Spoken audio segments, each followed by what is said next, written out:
For one, lured ako ay seryosong nagko-consider sa possibility, kaya naghahanda sa posibilidad na iyon.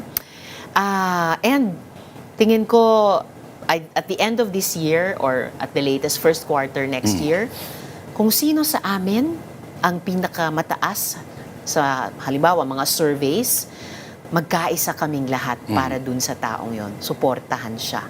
Kung ako man yon or iba yon. Kasi parang naalala mo ba yung Highlander? There can be only one para may fighting chance.